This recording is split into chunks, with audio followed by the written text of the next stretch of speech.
Orientação da criança, seção 16, preservando a integridade moral. Capítulo 68, predominância de vícios corruptores. Era de abundante iniquidade. Vivemos em meio dos perigos dos últimos dias.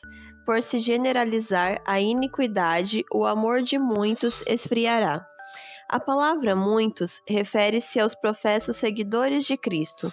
Eles são afetados pela iniquidade dominante e se afastam de Deus. Não é, porém, necessário que eles assim sejam afetados. A causa desse declínio é eles não se manterem limpos da iniquidade. O fato de seu amor para com Deus estar esfriando por sobrar iniquidade mostra que eles são, em certo sentido, participantes dessa iniquidade. Do contrário, ela não lhe afetaria o amor para com Deus e seu zelo e fervor em sua causa. A influência de livros e figuras degradantes. Muitos dentre os jovens são ávidos por livros, leem tudo o que podem obter. As provocantes histórias de amor e os quadros impuros exercem uma influência corruptora. As novelas são lidas por muitos com avidez e, em resultado, sua imaginação se torna corrompida. Nos trens, fotografias de mulheres nuas são frequentemente oferecidas à venda. Esses quadros repugnantes também são encontrados em estúdios fotográficos e são dependurados nas paredes dos que trabalham com gravações em relevo. É esta uma época em que a corrupção prolifera por toda parte. A concupiscência dos olhos e as paixões corruptas são despertadas pela contemplação e a leitura. O coração é corrompido pela imaginação. O espírito se compraz em contemplar cenas que despertam as mais baixas e vis paixões.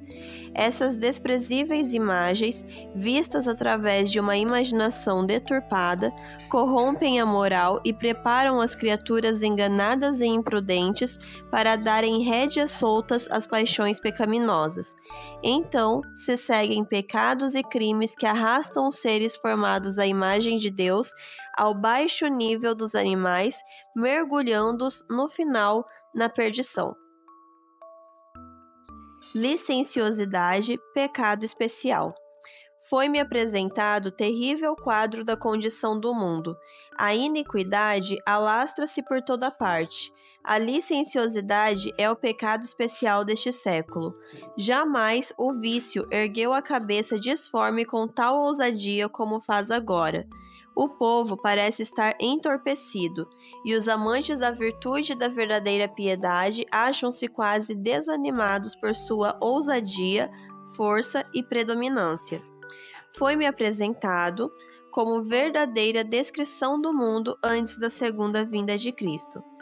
É o pecado e não as provas de sofrimento que separa Deus de seu povo e torna a alma incapaz de apreciá-lo e glorificá-lo. É o pecado que está destruindo almas. Pecado e vício existem em famílias de observadores do sábado. O ataque de Satanás à juventude.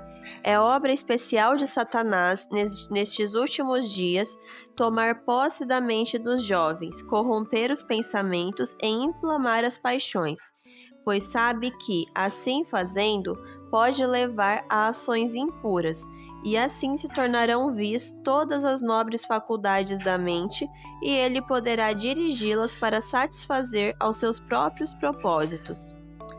O futuro da sociedade.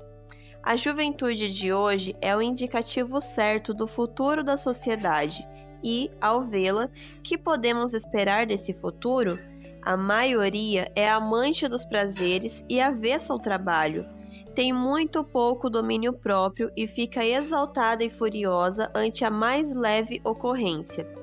Muitíssimos, em qualquer época e condição social, são sem princípio e consciência, e com seus hábitos ociosos e esbanjadores, correm para o vício e corrompem a sociedade, até se estar tornando o mundo uma segunda Sodoma. Estivessem os apetites e paixões sob o domínio da razão e da religião, e a sociedade apresentaria um aspecto muitíssimo diferente. Deus nunca determinou que existisse a presente condição calamitosa. Tem sido produzida pela crassa violação das leis da natureza.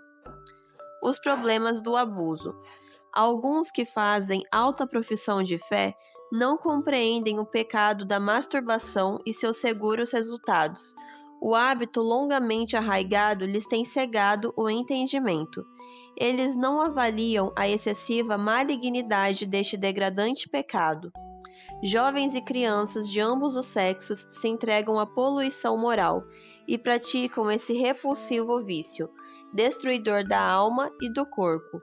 Muitos professos cristãos acham-se tão embotados pela mesma prática que suas sensibilidades morais não podem ser despertadas para compreender que isso é pecado, e que se nisso continuam, os seguros resultados serão completa ruína do corpo e da mente. O homem, o ser mais nobre da terra, formado à imagem de Deus, transforma-se em animal, faz-se grosseiro e corrupto.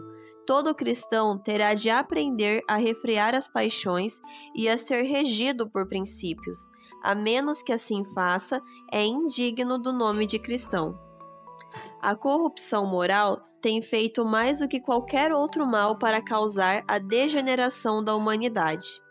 É praticada em alarmante grau e traz doenças de quase todas as espécies descritas.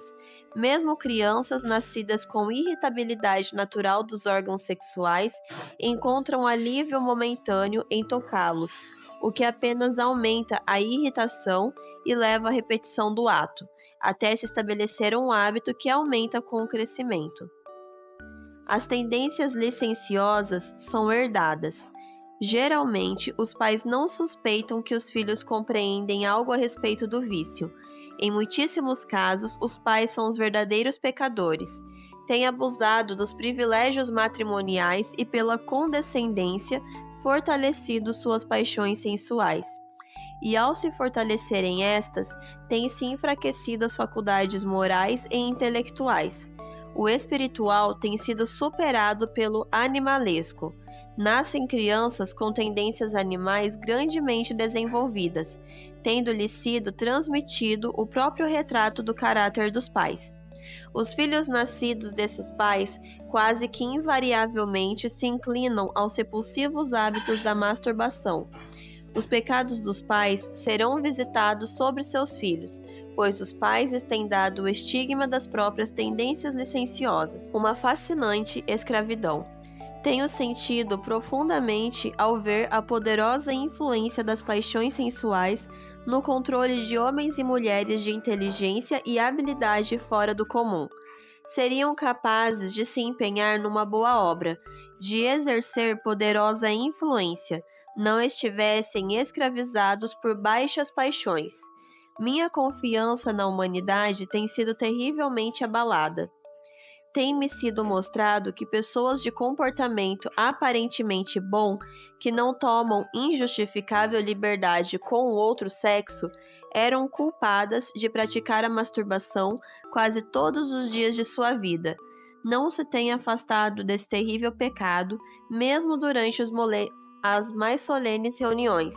Tenho ouvido os mais solenes e impressionantes sermões sobre o juízo, que pareciam colocá-las diante do tribunal de Deus, fazendo-as temer e tremer. No entanto, mal passada uma hora, essas pessoas continuam em seu pecado favorito e fascinante, corrompendo seu próprio corpo.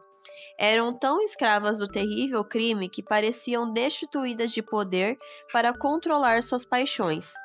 Temos trabalhado fervorosamente por alguns deles. Temos rogado, temos chorado e orado por eles. No entanto, sabemos que, mesmo em meio a todo o nosso esforço e angústia, a força horrível do hábito pecaminoso tem obtido a vitória e esses pecados têm sido cometidos. O conhecimento do vício é espalhado. Os que assim se têm tornado tão completamente firmados nesse vício destruidor da alma e do corpo, raramente podem descansar enquanto sua carga de mal secreto não é comunicada àqueles com quem se associam. Desperta-se a curiosidade e o conhecimento do vício é passado de jovem para jovem, de criança para criança, até dificilmente encontrar-se um que ignore a prática desse pecado degradante. Uma mente corrompida pode semear mais semente má num curto período de tempo do que muitas podem arrancar em toda a vida.